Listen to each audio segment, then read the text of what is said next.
Assalamualaikum warahmatullahi wabarakatuh. Perkenalkan, nama saya Sandi Gusri Anda, kelas 4C, jurusan PNS Kesrek, Universitas Riau. Kali ini saya akan mempraktekkan video pembelajaran tentang anatomi, fisiologi, sistem reproduksi. Yaitu ada dua. Yang pertama ada sistem reproduksi wanita dan sistem reproduksi pria. Yang pertama kita akan membahas sistem reproduksi wanita yang terdiri dari alat atau organ eksternal dan internal. Sebagian besar terletak dalam rongga panggul. Yang pertama, organ eksternal atau sampai vagina, yaitu fungsi kopulasi. Ada yang kedua, organ internal, yaitu fungsi ovulasi, fertilisasi ovum, transportasi blos, toksi, implantasi, pertumbuhan fetus, dan kelahiran. Fungsi sistem reproduksi wanita ini dikendalikan atau dipengaruhi oleh hormon-hormon gonadotropin atau steroid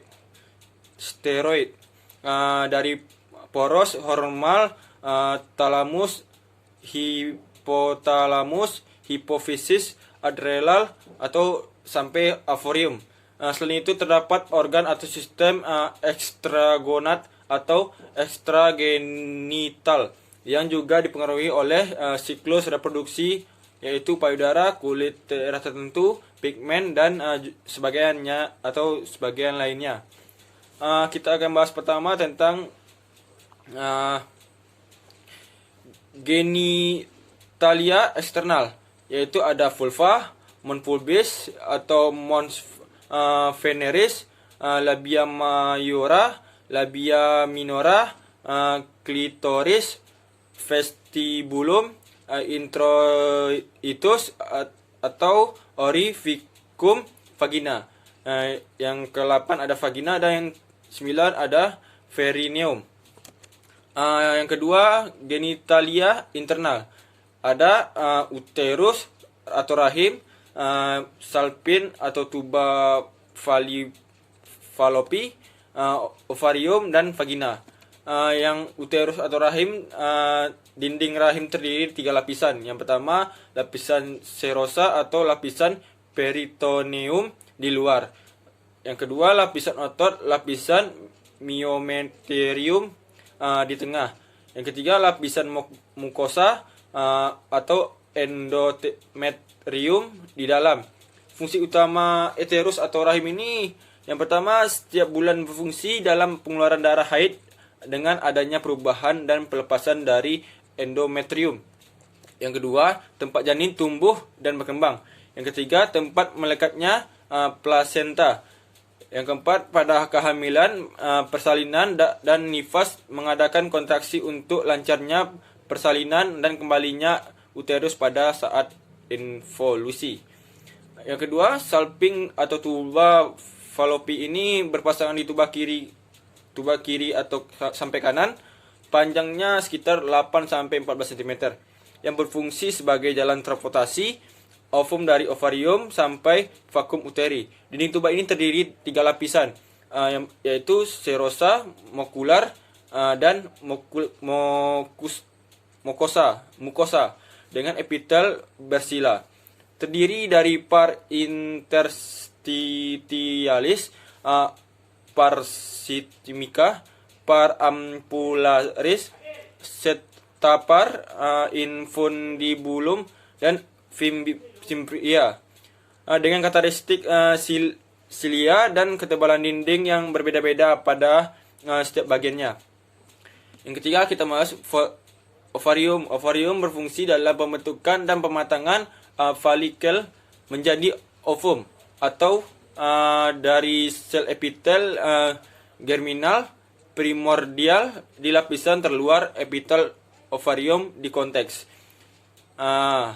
Ovulasi atau pengeluaran ovum, sintesis dan sekresi hormon steroid atau estrogen oleh TK internal folikel, atau progesteron oleh corpus luteum, dan pasca ovulasi. Fungsi ovarium ini adalah yang pertama mengeluarkan hormon estrogen dan progesteron. Yang kedua fungsinya mengeluarkan telur di setiap bulan. Yang keempat kita akan membahas tentang vagina. Vagina adalah liang atau saluran yang menghubungkan vulva dan rahim, terletak di antara kandung kencing dan rektum. Dinding vagina ini terdiri dari 3 lapisan. Yang pertama itu adalah lapisan mukosa yang merupakan kulit. Yang kedua lapisan otot, dan yang ketiga lapisan jaringan ikat. Fungsi penting dari vagina ini yaitu yang pertama saluran keluar untuk mengalirkan darah haid dan sekret lain dari rahim. Yang kedua alat untuk bersekma. Yang ketiga jalan lahir pada waktu yang bersalin. Yang selanjutnya kita akan membahas sistem reproduksi pria. Sistem reproduksi pria ini meliputi organ-organ reproduksi, spermatogenesis, dan hormon pada pria. Organ reproduksi pria terdiri atas organ reproduksi dalam dan organ reproduksi luar. Yang pertama kita akan bahas organ reproduksi dalam dulu. Organ reproduksi dalam ada testis, saluran pengeluaran, kelenjar aksesoris. Yang selanjutnya saya akan membahas dulu tentang testis. Testis berfungsi yang pertama membentuk gamet-gamet baru yaitu spermatozoa yang dilakukan di tulubus seminiferus. Yang kedua fungsinya menghasilkan hormon testosteron yang dilakukan oleh sel intestinal. Yang kedua saya akan bahas tentang saluran pengeluaran.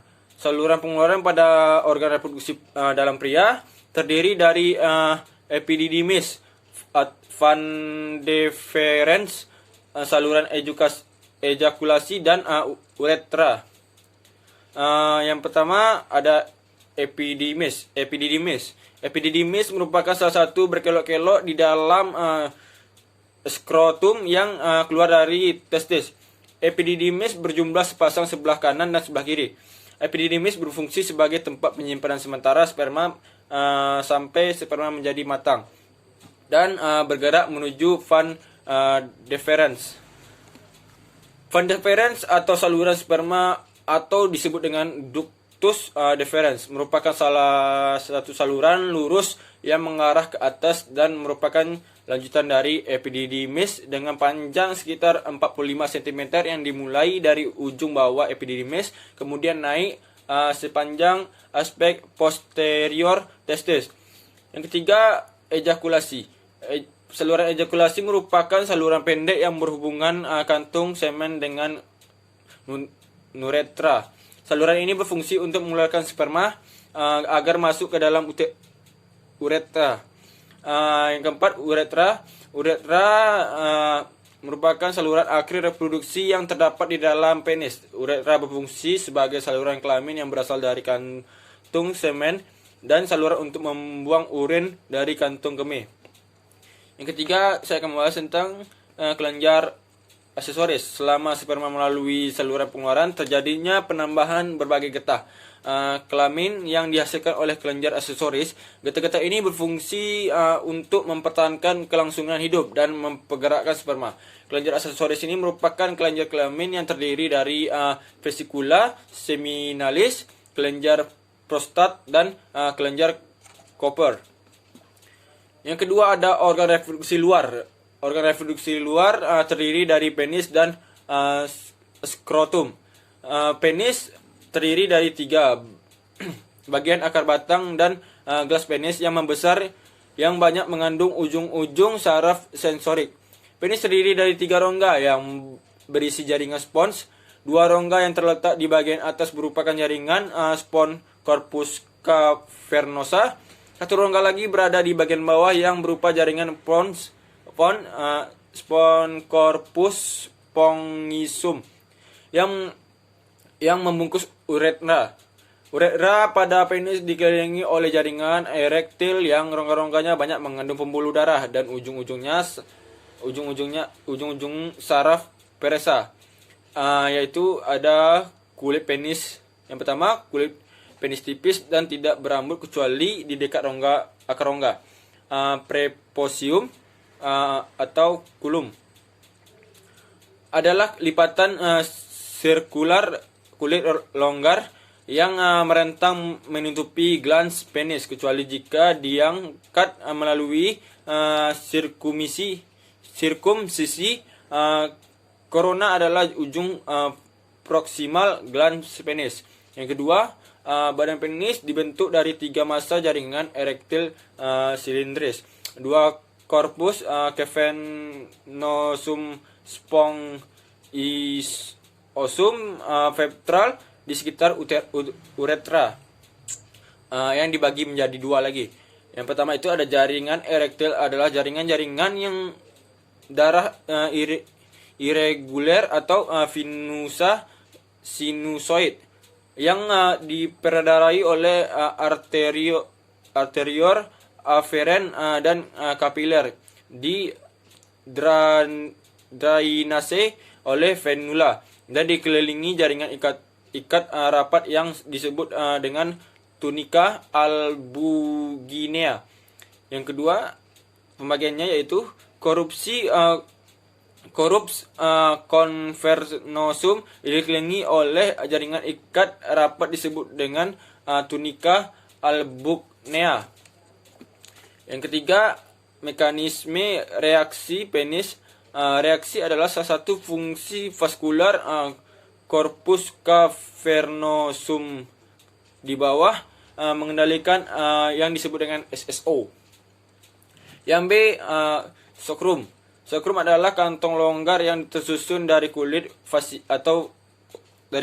fascia dan otot polos yang membungkus dan menopang testis di luar tubuh pada saat suhu optimum untuk reproduksi spermatozoa, yang dibagi menjadi 2. Yang pertama itu ada 2 kantong skarotal.